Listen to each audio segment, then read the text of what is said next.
Hello and welcome back, my friends. Today I'm going to be sharing with you a very easy, simple, low-cost way that you can start worm farming today.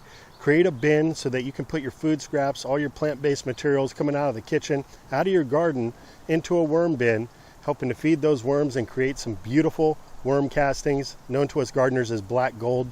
It's easier than you think, so without further ado, let's go make it happen. All right, so here are the materials and the tools you're going to need to put this project together. Starting off with the containers themselves.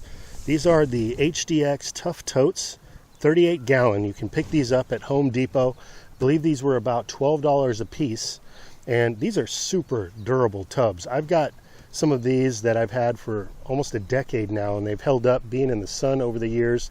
So very tough product here. The lids, so those will end up probably cracking over time, but you can always replace this lid with something else in the future, or right off the bat if you'd like a different type of a look to your bin. But that's all you're going to need as far as the container goes. You're also going to want to get a couple cinder blocks. Now these are only $1 a piece, and we're going to actually use this as our stand to have this a little bit elevated off the ground. Besides that, you're going to need a couple bricks. Any bricks are going to do. These are going to go in between the two bins just to give a little bit of space in between for that leachate to drain into. I had these bricks laying around, but just a standard red brick will work fine. You're also going to need some bedding. Now, in my experience, the absolute best base bedding to get started with when you're creating a worm bin is the coconut coir. So this is a brick of compressed coir that we're going to hydrate.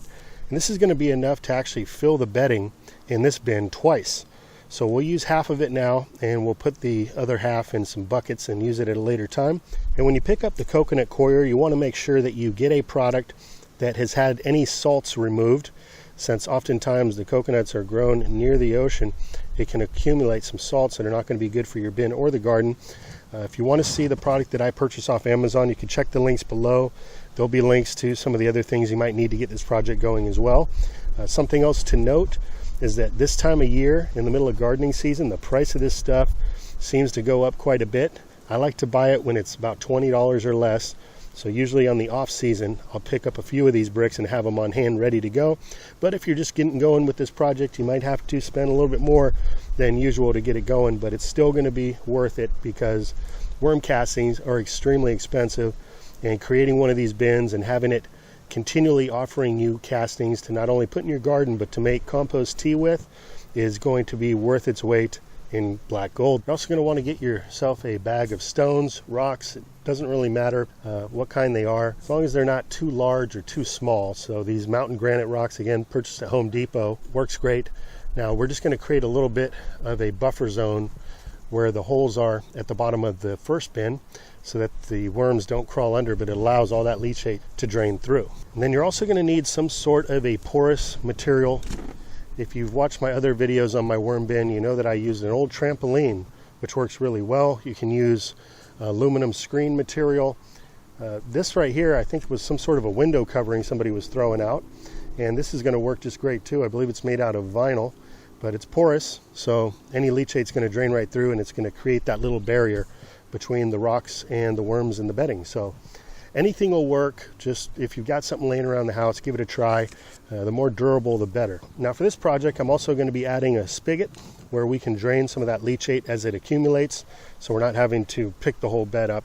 In fact, I'm actually making this for somebody else, so I want it to be convenient for them. So this valve here is a brass hose bib valve. It's a 1/2 inch, and to connect this, I picked up a 1/2 inch coupling in the same aisle. This is in the sprinkler aisle, and this is just going to basically create a compression. You'll see when we start connecting everything. And I also picked up some of these O-rings just in case there's a little gap, or if we experience any type of leakage. I don't think that would be the case, but I picked up some of these. Now the only tool you're going to need is a drill, and I highly recommend, if you don't already, to get yourself one of these step bits here. It's a bit of an investment up front, but it allows you to do so many projects streamlined without having to switch out bits, and it cuts right through plastic, metal. So I'd highly recommend that. If you don't have a step bit, or you don't want to purchase that, basically you're going to need a 5/8 inch drill bit for the spigot here, and then you could use like a 1/4 inch drill bit to make the drainage holes in the bin. All right, so first things first, I want to hydrate this coconut coir here. Just remove the wrapper.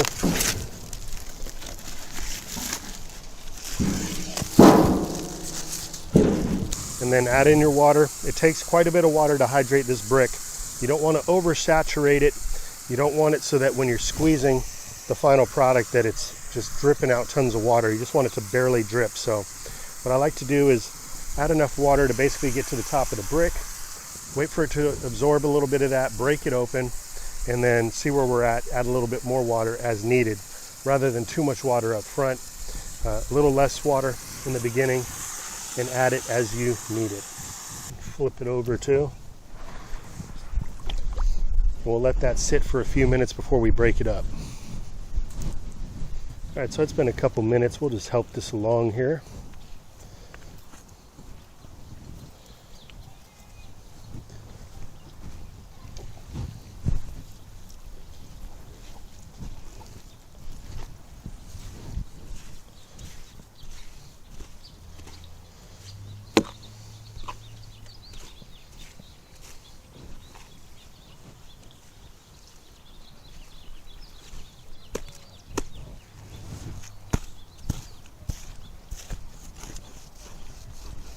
Another reason why I love using this coconut coir in my worm bin is because not only will the worms eventually eat this stuff and break it down and turn it into castings, but it does a great job as the browns in your bin, helping to regulate moisture.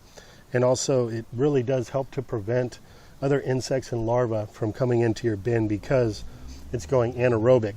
Because when you are doing the moisture levels correct and everything's balanced, you typically are not going to have issues. The coconut coir just does a wonderful job helping to balance the whole system for you. You really don't have to try that hard. At this point, I'm just going to set this little brick aside, use that later. And we'll just go with this mixture here. Now this is a little bit more damp than I typically like to use. Now I'll show you what I mean. If you squeeze it, that's too much water. I'd rather have it just barely drip out. But it's going to be okay. All right, so now I'm going to install the spigot. And what we're going to do is actually set this up the way it's going to be set up when it's all finished here. We'll set down our cinder blocks. This bottom bin is going to catch all that leachate. So this is where we're going to install our spigot, is down at the bottom right here, just like that. So this is where you want to drill your 5/8 inch hole, and you want it pretty close to the bottom here.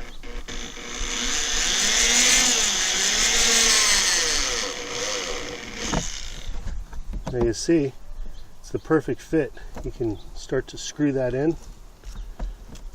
And this is the number 40 O-ring with a 5/8 inch inner diameter.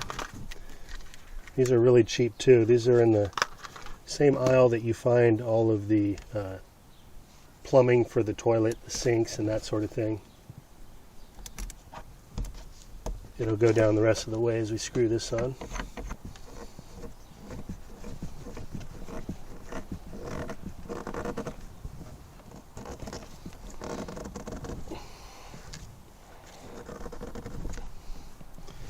Yeah, so that's a nice solid fit there. Now something to note about this is that your leachate's going to have to be this deep in order for it to come out of the spigot. It's not a big deal. A healthy bin, that leachate's not going to have any smell to it, but you may want to consider installing your valve at the bottom of the bin. A lot of folks do that. It just would require that you'd want to raise the bin up a lot higher than you would on the cinder block so that you can get something under there to collect the leachate from the spigot. So, but this is how we're doing it. It looks nice. It'll function just great. All right, now we're going to add our 2 bricks here in the bottom container, like so. And again, that's going to create the space needed for that leachate to drain down into here. So this bin is going to sit right on top, like that. So now let's drill some holes at the bottom of this bin here.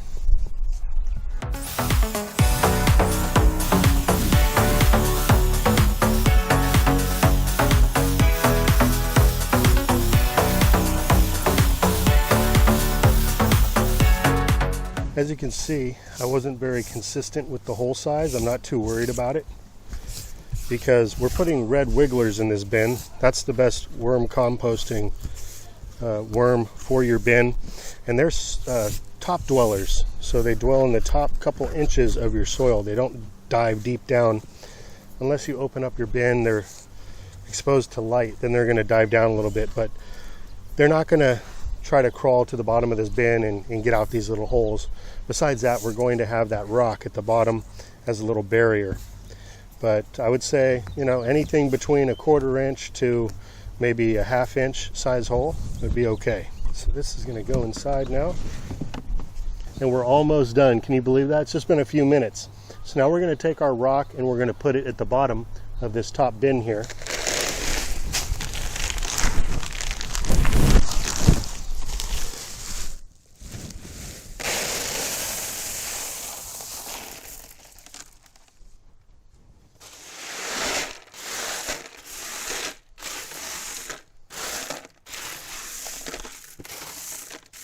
And that's perfect.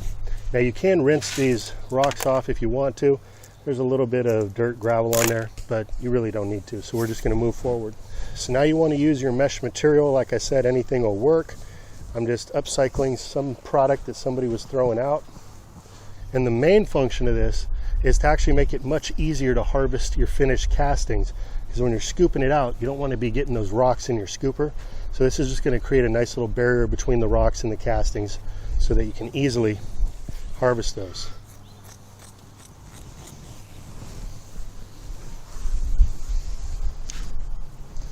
And I just cut this material about 4 to 5 inches longer on both sides, and then I'm just leaving it as it is. We'll just press fit this in.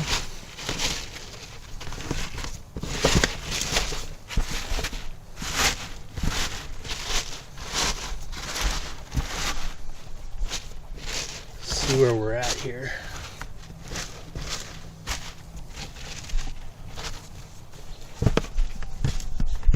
So you could cut your material to fit exactly. It doesn't really matter. I'm just going to flip this over so you have a nice flat side.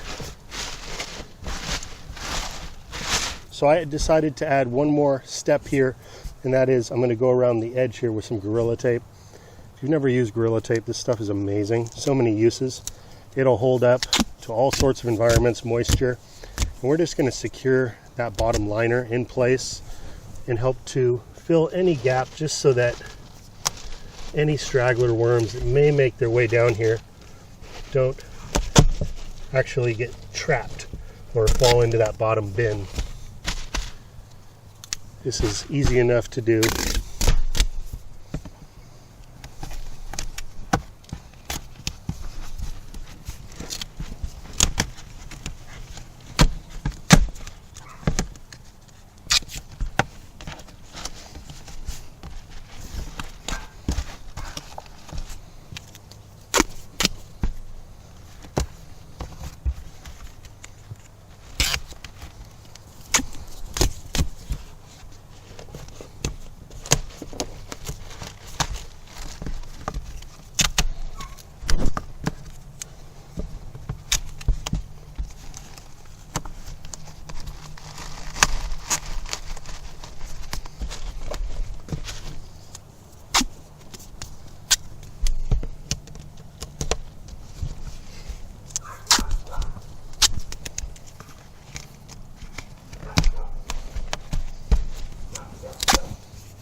And this step is optional, so you can forego this if you so choose. But if you've got Gorilla Tape, you might as well just have this thing all locked down in place. It can be helpful. All right, now we're going to add in our bedding here, or our base.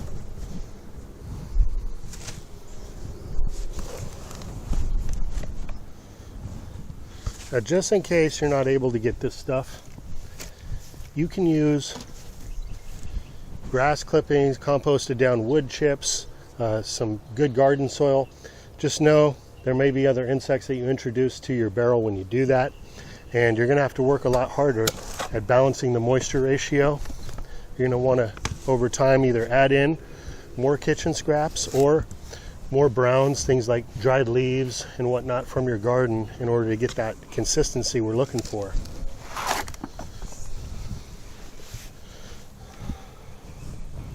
All right, so that was a little bit over a half of a brick, and we filled this bin about halfway, which is great. You could add a little bit more of this if you wanted, even a little bit less, but we've got room now to add in food scraps. So let's kick this bin off by adding in some of our kitchen scraps, and I'm going to transplant some of the red wigglers from my other worm bin into this bin and get it going. Now, other than kitchen scraps, and I'm adding in some watermelons, some banana peel there, you can add in things like paper towels, tortillas, rice. We've got some expired fruit here, some apples. I don't worry all the time about removing these stickers because they will eventually surface, and I can just pull them out that way. Just saves me a little time. So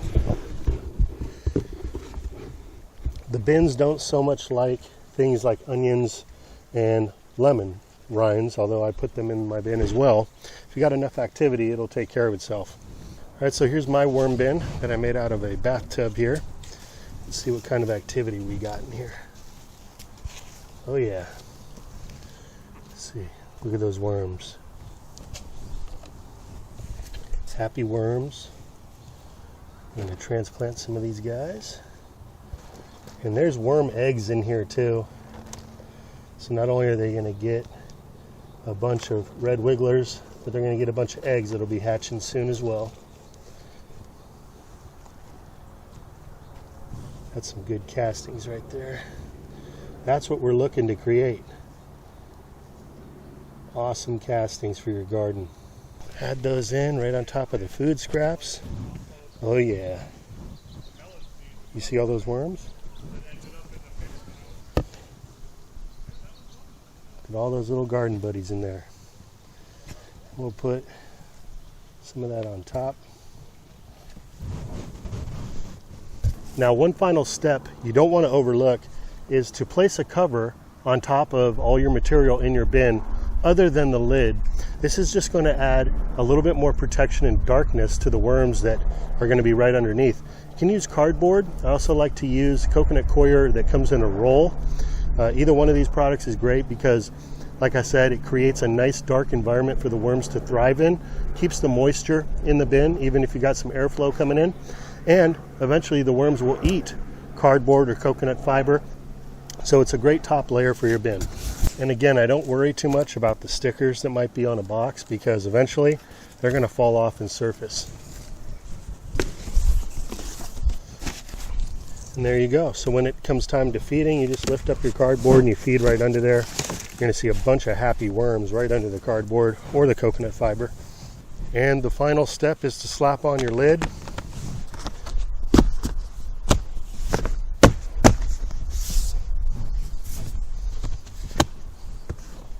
Now this doesn't have to be locked on really tight. You actually want a little bit of airflow to go in there, so leaving it on a little bit loose is fine. If you've got a lot of wind in your area, you might want to put a couple bricks on top just so it doesn't go flying off.